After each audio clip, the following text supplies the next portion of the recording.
inmadurez del Congreso de la República para tomar una decisión y de la noche a la mañana hacer un giro total sin ver las implicancias. Cuando alguien dijo, es con secundaria los que van a regresar, eso es falso, porque la misma ley establece título de profesor o de licenciado. En estos meses se pudo haber trabajado de manera itinerante en la zona de la sierra. El padre de familia como que está jugando el rol de maestro. Hay que dotarle a él también de las herramientas. Que la escuela, la institución educativa, defina mecanismos de qué estudiantes debían ser promovidos, porque el ministerio se dio cuenta que él ha incumplido con lo que prometió.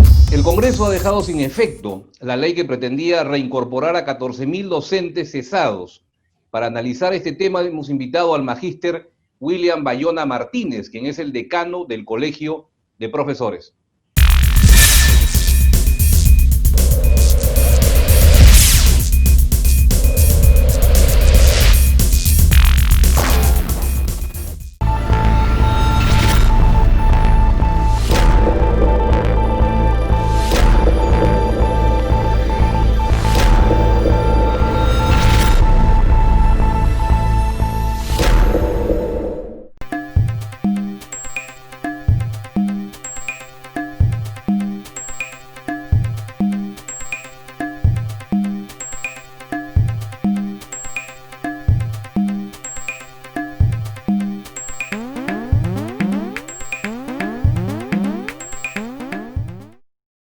Profesor William Bayona, bienvenido a Visor.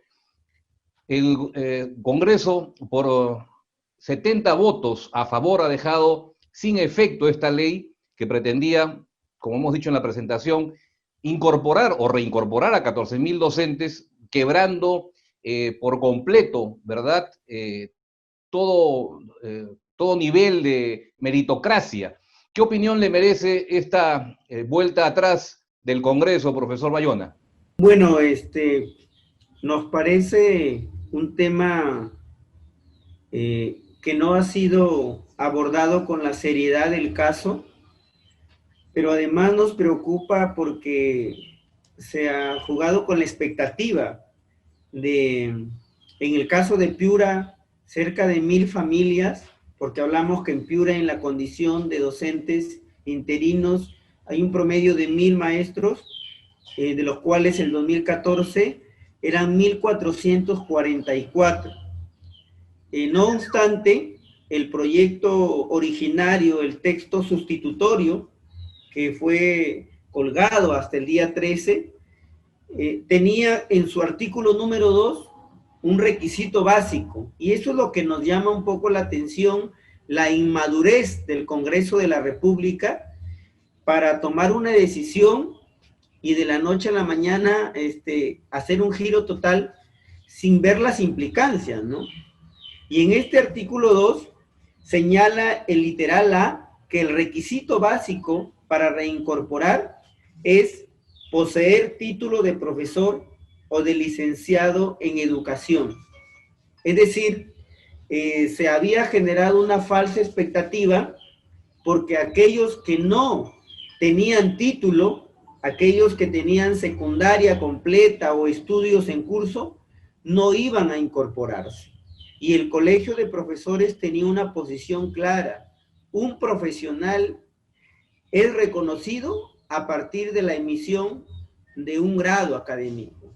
Y en este caso es los docentes que tienen un título, pero ¿cuál era el detalle para que la opinión a través de su medio conozca? ¿Cuál era la objeción? Que hasta el 26 de febrero del 2014 hubieron docentes que no lograron que la DREP o las UGEL registren en la parte reversa del título con un código, es decir, el registro. Y esa fue la causal para que se quedaran, el 2015 ya no fueron parte del servicio educativo. ¿Usted considera, profesor William Bayona, que la ley, diríamos, antes de ser dejada sin efecto, en realidad hubiese favorecido a un sector de los docentes, en todo caso, me dice usted, aquellos que tendrían el grado o título? Así es, nosotros hemos sido claros, ¿no? El apresuramiento de la ley ha generado esto porque se debió primero entender los filtros de manera adecuada, con los plazos adecuados, y a partir de esa discusión profunda con los colegios profesionales, a través de la discusión conjunta con los representantes de estos maestros, el acuerdo hubiera sido más comunicado, y no en otras palabras lo que apareció de manera inmediata, que a nosotros nos generó alarma cuando decía, ¿no? Profesores jalados, o cuando decía profesores sin título. Y otro componente adicional es que la gran mayoría de estas personas tituladas ya están bordeando los 60 a los 62 años. ¿Qué significaba eso? Que en promedio iban a estar 2 a 3 años y luego ya iban a cesar. ¿Pero qué iban a conseguir?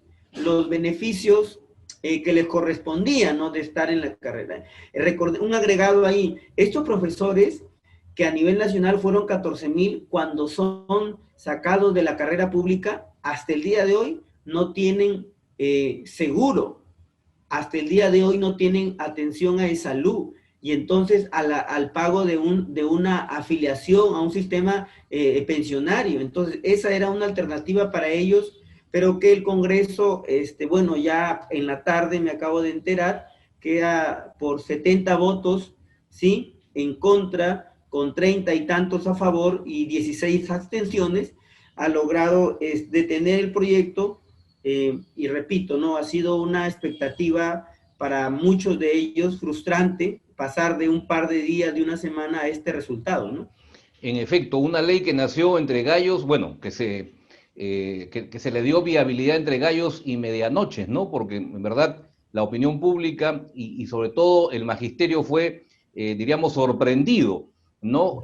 Fueron 32 votos en contra, 19 abstenciones, pero ya el Ejecutivo había dicho que la iba a observar, incluso el ministro de Educación, Martín Benavides, había dicho que iba a acudir al Tribunal Constitucional, ¿no? Porque evidentemente era una ley que atentaba con el tema de la meritocracia. O sea, en realidad no ha habido el espacio necesario para sociabilizar esta ley, es lo que yo entiendo, ¿no? Que ustedes hubiesen querido aportar, ¿no? Sin embargo, ahora que ya está sin efecto, ¿cuáles serían las sugerencias al Congreso, profesor Bayona? Las sugerencias tienen que ser claras. La Comisión de Educación tiene que conocer el sustento técnico, el sustento social, el sustento jurídico y político que implicaba una norma de tamaña dimensión. Y para eso, por ejemplo, como colegio, ¿qué había propuesto el Colegio de Profesores? Que haya un programa previo a la incorporación. Es decir, no incorporar ya, sino previamente tener un programa de acompañamiento al docente, de ponerlo a tono en sus competencias, en sus capacidades, para que pueda insertarse en mejores condiciones. Y en el camino íbamos a tener a aquellos docentes que se la iban a jugar, que iban a poner su trabajo y sacrificio, y aquellos que se desanimaban seguramente, y entonces ese era el filtro. Pero no podíamos salir de la noche a la mañana y luego retrotraer, ¿no? Esto es, o sea, ¿qué tipo de parlamentarios tenemos, no? O sea, ¿qué tipo de congreso tenemos? Solo en el Perú sucede esto, que en una semana... ¿Considera usted una burla para los docentes esta marcha atrás de la ley? En efecto, consideramos que sí, es un daño tremendo y es una burla para los profesionales, que incluso se estaba generando un conflicto entre docentes, ¿no? Entre los mismos maestros, y por eso el motivo era la no clarificación de la información, porque yo como padre de familia, es lógico que si alguien va a darle la educación, la instrucción, la enseñanza a mis hijos, necesito que sea de calidad, ¿cierto? Y yo como padre de familia antepongo el tema de calidad de un buen profesional. Entonces, cuando alguien dijo, es con secundaria los que van a regresar, eso es falso, porque la misma ley establece título de profesor o de licenciado, ¿no? Pero, repito, nos faltó el trabajo previo, que lo debió hacer el Ministerio de Educación, los maestros y como colegio aportar en esa perspectiva, ¿no? Cambiando un poco de tema, profesor Bayona, pero también con la importancia del caso. El ministro de Educación y el presidente Vizcarra han dicho que probablemente sea el momento, el próximo año, de iniciar ya las clases presenciales. Ha habido un rechazo, ¿verdad?, del colegio de profesores, pero en todo caso no sería, diríamos, beneficioso, en especial para los niños de la sierra que no tienen acceso, como los niños de la costa, a las facilidades de la conexión virtual, reiniciar las clases presenciales, considerando que además hay menos cifra de contagios. Nuestra propuesta no tanto ha sido un no por un no, sino ha sido un planteamiento. O sea, queremos atender porque es una urgencia, pero hay que prepararnos con condiciones mejor. Por ejemplo, ¿qué le hemos propuesto nosotros como colegio? Hemos propuesto un sistema modular mixto, presencial y no presencial, a través de brigadas itinerantes de maestros. ¿Para qué? Para que se vaya a la casa del estudiante de la sierra en los primeros meses, hasta que luego ya puedan ir a las escuelas, pero hay que acompañarlo en instancia con mejores condiciones. Por ejemplo, mal haría yo llevando a los muchachos a las aulas si, por ejemplo, en Piura, el 70% de nuestras escuelas, que son más de 6.600, no tienen garantizada el servicio de agua potable, por ejemplo. Entonces, en Techura, acá nomás, en zona rural, el muchacho tiene que ir a la escuela con su galonera de agua, por ejemplo. Entonces, el Estado tiene que primero garantizar condiciones para que luego lleguemos los maestros, ¿cierto? Entonces, estamos de acuerdo, me parece bastante, esa propuesta bastante acertada, pero reincido en el tema de la sierra, porque las condiciones son totalmente diferentes, ¿verdad? Y probablemente también requieran de estas condiciones, pero hay diríamos, un poco más de libertad y los niños tienen mejores, diríamos, condiciones, si se quiere, ¿no?, para poder tener clases presenciales. ¿Ustedes considerarían esta propuesta? Claro, desde luego, y en ese camino está, por ejemplo, las condiciones del docente en el tema de bioseguridad, en el tema de salud misma, de pasar por todo el tipo de pruebas que lo requieran, para que el docente no represente un agente potencialmente de contagio, ¿no? Sino que garantice la integridad del estudiante. Y desde luego que en este momento lo hemos podido hacer, pero la DREC no ha tenido esa capacidad de respuesta. Yo he sido muy crítico porque en estos meses se pudo haber trabajado de manera itinerante en la zona de la sierra, yendo de alguna manera a la semana o cada 15 días a visitar a los escolares, y eso hemos perdido. Y recuerde usted que la calidad del aprendizaje está siendo mínima, y lo que nos preocupa grandemente es cómo llegan esos muchachos de quinto de secundaria para la universidad o para un instituto, cómo llegan los de sexto grado a primero de secundaria, y cómo llegan con el tema de la lectoescritura y el razonamiento matemático los niños de inicial de 5 a primer grado de primaria. O sea, esto es un tema grave que hay que tratarlo con una atención como debe ser, ¿no? Profesor, vamos a hacer, diríamos, una hipótesis. ¿Cuál hubiera sido el camino correcto? ¿Verdad? Porque definitivamente, por ejemplo, en el tema virtual, los niños más pequeños necesitan la asistencia del padre al lado, ¿no? Y los padres han hipotecado su tiempo, ¿no?, ahora en asistir a los niños, sobre todo aquellos de nivel inicial, ¿no? Otra cosa es el nivel secundario, pero aún así, efectivamente, la calidad educativa, ¿no?, y el aprendizaje no es el mismo. Sin embargo, ¿cuál hubiera sido para usted la decisión más acertada? La decisión más acertada hubiera sido que desde el 6 de abril, por ejemplo, no trabajemos 30 minutos o 25 minutos por televisión, sino debió ser la propuesta de que en región o por UGEL, de acuerdo a las condiciones, sí podía darse la disponibilidad de que, por ejemplo, a partir de junio o julio, vayan el grupo de maestros integrantes, convoque, entregue los materiales y regrese nuevamente para dar el acompañamiento y el soporte. Porque ¿quién nos garantiza que por televisión el niño realmente desarrolle el trabajo si no tiene la presencia del padre de familia?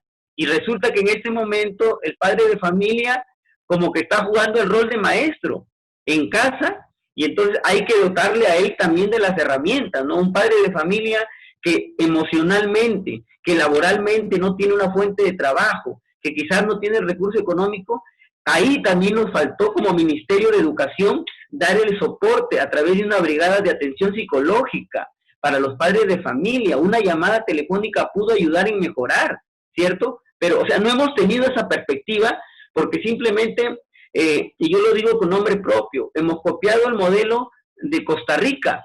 Costa Rica implementó el Aprendo en Casa y el mismo nombre hemos tomado los peruanos y ni siquiera hemos tenido la capacidad de recrear un modelo distinto, pero las regiones tenían propuestas, ¿no? La decisión de que todos los jóvenes y niños pasen al siguiente año escolar y que no sean jalados, diríamos, en términos criollos, ¿usted piensa que es acertada esta medida? Creo que no.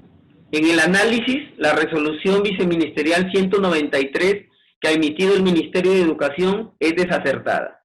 En principio, porque debió permitir que la escuela, la institución educativa, defina mecanismos de qué estudiantes debían ser promovidos, qué estudiantes necesitaban un proceso de recuperación y qué estudiantes quizás no alcanzaban la promoción, pero no a rajatabla, de manera vertical, decirnos a todo el mundo que los 8 millones de escolares que tiene el Perú y los 500,000 que tiene Piura, una promoción automática guiada, que entre comillas, ¿qué significa? Significa todo el mundo va a ser promovido. Y entonces lo que a nosotros nos preocupa como padres y como maestros es cómo le explicamos esto al padre de familia que dio espacio, tiempo, sacrificio para que su hijo tenga un buen nivel de atención educativa, para que ese estudiante presente a tiempo las actividades, los retos pedagógicos, para que estén en las interacciones constantemente, para que participe a pesar de las diversas circunstancias.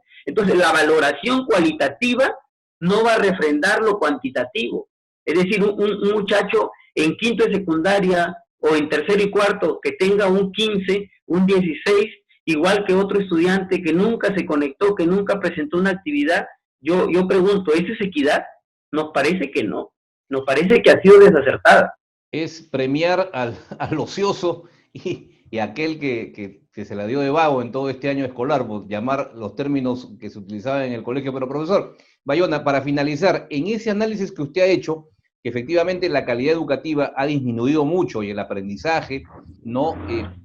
Vamos a jugar con alguna cifra, probablemente ¿qué sería? 60 o 70% de esos 8 millones que usted nos señala podrían haber sido, diríamos, jalados de año. ¿Qué se hubiese hecho si no se hubiese adoptado esta medida con todo este grueso de niños y jóvenes que hubiesen reprobado el año escolar? Había una alternativa que al inicio creo que el ministerio la estuvo analizando y era la más prudente.